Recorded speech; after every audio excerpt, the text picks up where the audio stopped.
problème, me semble-t-il, qui se pose et qui ne concerne pas le président du SMAC, mais c'est quand même une décision de ce type va être prise au 3e degré d'une institution.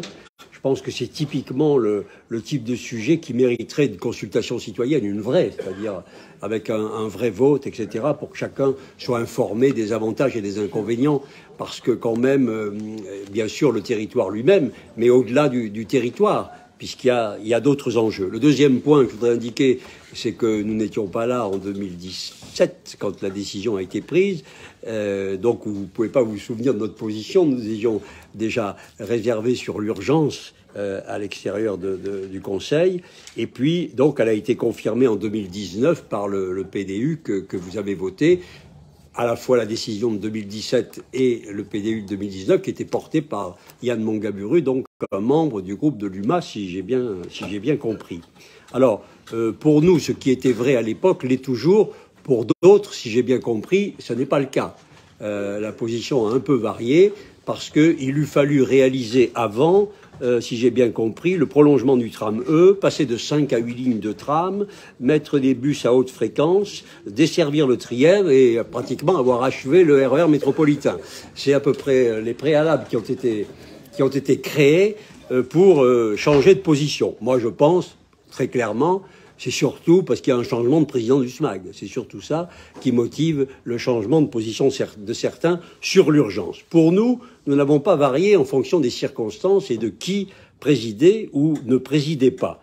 Le fond du dossier, pour nous, c'est que l'investissement par rapport au nombre d'usagers concernés est un investissement qui n'est pas équilibré, qui n'est pas en rapport avec cet investissement. C'est cela qui nous pose problème. Parce que le câble, nous sommes 100% pour. Nous avons la chance d'avoir le modèle Poma, le leader mondial du câble dans notre région. On serait fou de ne pas utiliser ce moyen dans une géographie qui est totalement adaptée au câble. Mais normalement, le câble, il est fait effectivement pour franchir les obstacles les plus importants. C'est vrai que sur cette ligne, il y a des obstacles qui sont franchis, mais c'est surtout l'accès aux montagnes qui permet de justifier une utilisation du câble.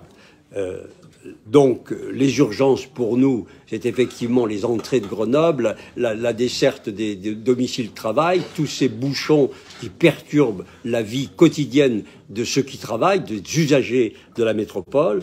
Et c'est la raison pour laquelle cet investissement-là ne nous a jamais paru prioritaire. Et donc, c'est la raison pour laquelle, effectivement, tout en étant favorable à un développement du câble que nous pensons possible, effectivement, sans urbanisation obligatoire, en desservant le Vercors, en desservant Champs-Rousse, il y a des gens qui... Ce serait formidable de faire que notre métropole soit accessible, que les montagnes de notre métropole soient accessibles à partir et avec le câble. Ça permettrait une attractivité de notre territoire considérable et une facilité de vie considérable. Et nous regrettons que tous ces dossiers-là soient au contraire en rade. C'est la raison pour laquelle, tout en étant favorable au développement du câble, nous n'adopterons pas ce projet spécifique.